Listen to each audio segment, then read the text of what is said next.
Today is the beginning of December, so I thought it would be a good time to do a November wrap-up meeting and just kind of show you how things are going.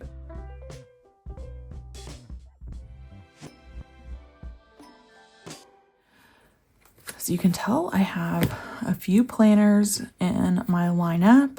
Some of them are being nixed, but I'll talk about that as we get to it. I also wanted to just share that I'm using this Sterilite plastic container as my pen pouch. It's been working out very nicely, and I keep my tweezers and pens and whiteout and stuff in here. And then these two Post-it note sets are from Walmart. So I've been enjoying using some of those as well.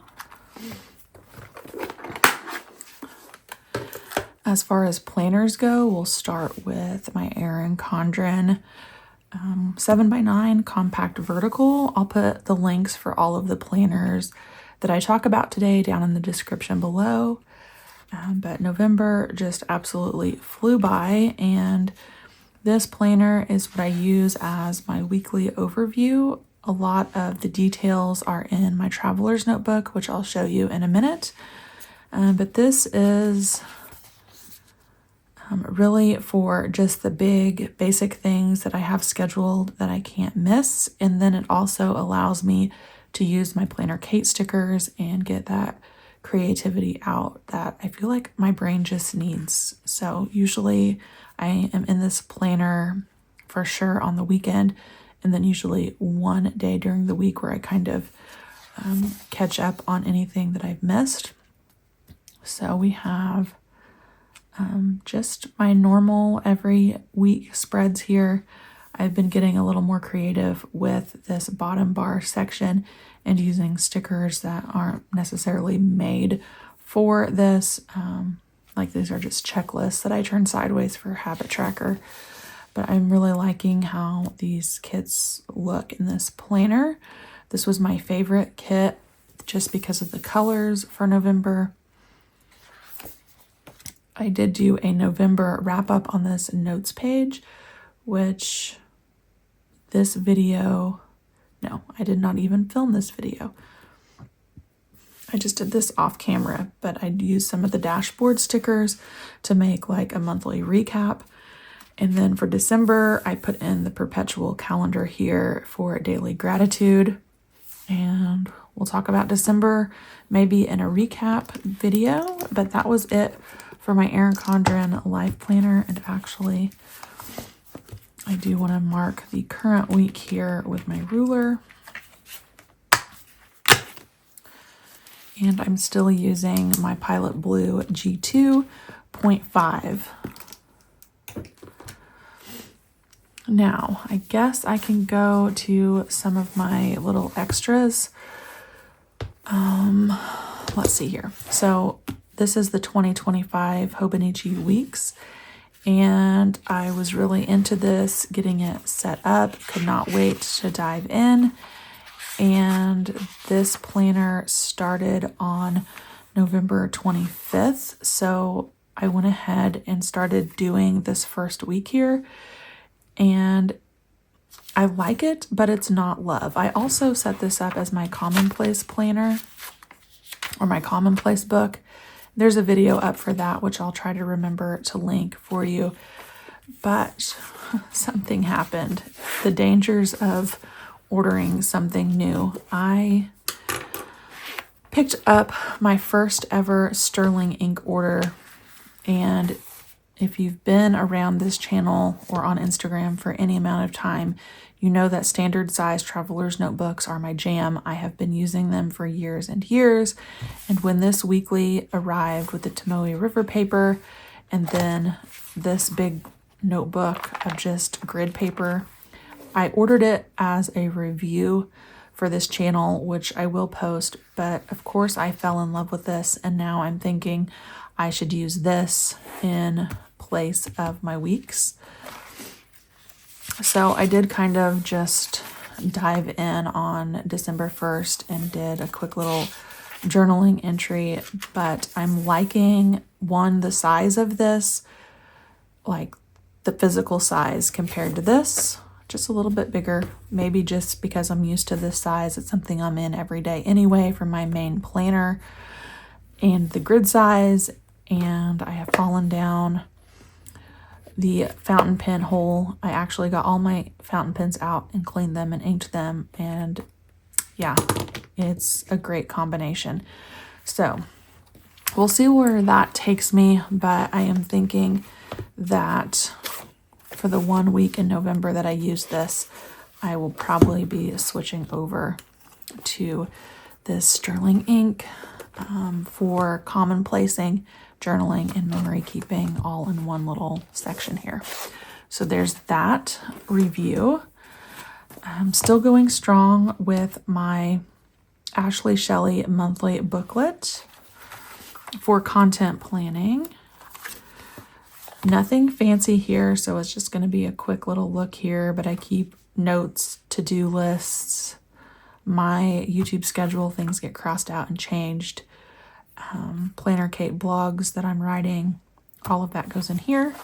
Still working out very well for me, so that's not changing. And then we'll quickly just peek at this. I decided to do a little move down in size for 2025 for this A6. So for church notes in 2024, I used a Hobonichi Cousin, which is A5 size. I purchased this Techo avec for January 2025, and I went ahead and jumped in just this past Sunday, just dipping my toes in and taking notes at church. So you can see that I use my fountain pens in this as well, and I am not going to be date specific. So you could see on Sunday I took 3 pages of notes, I think. So I literally just use the pages in order and don't pay attention to the dates. However, let's see here. So this was the first day. So on January 1st, we were talking sort of about Christmas, really. And so I would go here to my index, and on January 1st, I would write down basically the main scripture, maybe Christmas or Luke or a keyword, so that if I was trying to go back through an entire book and find specific notes, I could reference that or find that here in the index section. So I don't think this is going to change either. It felt really nice in my lap. It was easy to write, and it's fountain pen friendly. So that is a go. And then we will wrap up with my everyday carry, which is my standard size traveler's notebook. I did change out my cover to my Vanderspec Janet Leather Brown. I've had this for years and years. It has definitely developed a patina. I actually got it in the rain on the first day that I owned it, which was kind of devastating when it happened, but I think it looks fine now. And I did print out the Lindsay Scribbles bingo card. Her shop is the Ghosting Pen, and there was a bingo card for 2024. Yes, I got a bingo, but this one's more like planner contentment or being happy with your planners. This one was more about switching and trying all the things. So I'm excited to see if I get a bingo for 2025. And we'll look back at the month view. So you can see here, this didn't change. So that was November with my notes and things I needed to remember down at the bottom. And we'll go into weekly and dailies. I did switch weeklies to this undated week on 2 pages. So I'll show you a blank page. It has the planning sections at the top, a mini weekly down here, tracker, and then to-do list. So I'll flip through here and let you see this was November 4th. Sometimes I add washi and stickers. Sometimes I do not. Some weeks are a lot busier than others. And one of the things that I added is this side over here particularly is week specific items. So there are a set of tasks that I like to do the first week of the month, the second week of the month, the third week of the month, and so on. And so this was week 5 of 5 and the things that I needed to get done there. And I mislabeled this one. This is the current week. It's week 1 of 4 in December. And then my dailies did not change. I'm still loving the horizontal 2 days on a page. So there is November 18th. I don't have all of November in here on these. I just switch when my insert runs out. I might try to be better in 2025 of maybe making 1 book per month. So now we're already into December here, but no urge to change my dailies at all. Also have my tracker. This is from the Ghosting Pen for my eye. So I have a rare eye disease. I kind of keep track of things there. And here's a look at my November tracker. All my other inserts in here like this are from CreffectivePaper. I actually have a video up on this specific tracker. So if you're interested in health tracking and all of that, you can check that out. But that's November, and then I'm ready for December here. So again, not changing anything. And my meal planner is a custom from CreffectivePaper. And this was the completed week, and I am slacking and don't have this week ready to go at all. And then my last book in here has not changed. I have this grid Tomoe River paper from Papertess Designs, and it has personal information like doctors, phone numbers, all of that in here. And that is not changing either. So that is kind of a quick look at what's working and what's changing after the month of November and heading into December. Are you all settled for January 2025? I thought I was with this, and now I'm already switching, so it is what it is. Let me know what you're thinking for your own setups. I'd love to chat. Thank you so much for joining me, and I'll see you back next time.